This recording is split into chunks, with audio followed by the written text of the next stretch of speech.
లాగే ఎప్పుడు నీళ్ళని తాకుండా ఎలా ఉంటుందో మనం కూడా మాయని తాకుండా మన జ్ఞానంతో పట్టుకుంటూ బాబా పాదాలు పట్టుకుంటే మనకి జీవితంలో లోటే ఉంది, ఎనుదిరిగే పనే ఉంది.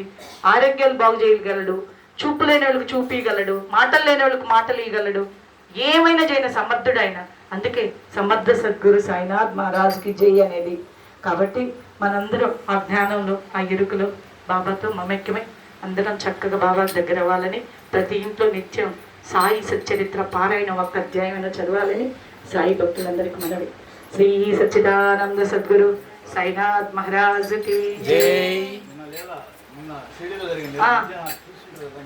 ద్వారకామాయిలో మధ్యాహ్న హారతి జరిగిన సమయంలో 12 ఏళ్ళు అంట అబ్బాయి వయసు, పుట్టిన కాడి నుంచి కళ్ళు లేవంట.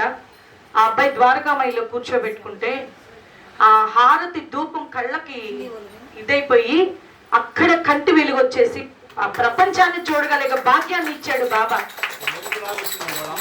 మెరుపులాగా వచ్చినావా ఏడుస్తూ తన్మయతత్వంతో చెంది, ఎక్కడ లేడు బాబా లేడా, అందరికీ పిలిస్తే పలికే దైవం ఎవరంటే మన సద్గురు సాయినాథులే. కాబట్టి బాబాకి దగ్గర అవ్వండి, ప్రతి ఒక్కరు బాబా ప్రయాణం చేయండి. 100 గుళ్ళు పరిగెత్తితే ఆడకెళ్తే ఏడుకెళ్తే కాదు, ఒక్కరిని సాయినామం ప్రేమతో ఉచ్చరిస్తే అన్ని మన ముందే ఉంటాయి. ఆయన మనకి ఎప్పుడు వడ్డించిన విస్తర్లాగా పెట్టుకో ఉంటాడు. తీసుకునే అర్హత మనమే సంపాదించుకోవాలి ఆయన దగ్గర. మన దగ్గరికి పరిగెత్తదు అది. మనం ఏం చేస్తున్నాము, మన నడవడికి ఎట్లా ఉంది, మన జ్ఞానం ఎలా ఉంది, దాన్ని మాత్రమే చూస్తాడు ఆయన. కాబట్టి ప్రతి ఒక్కరూ బాబా దగ్గర అవ్వాలి. బాబా సచ్చరిత్ర పారాయణ ప్రతి ఇంట్లో జరగాలి. ప్రతిరోజు ఒక అధ్యాయమైనా చదవండి అందరూ.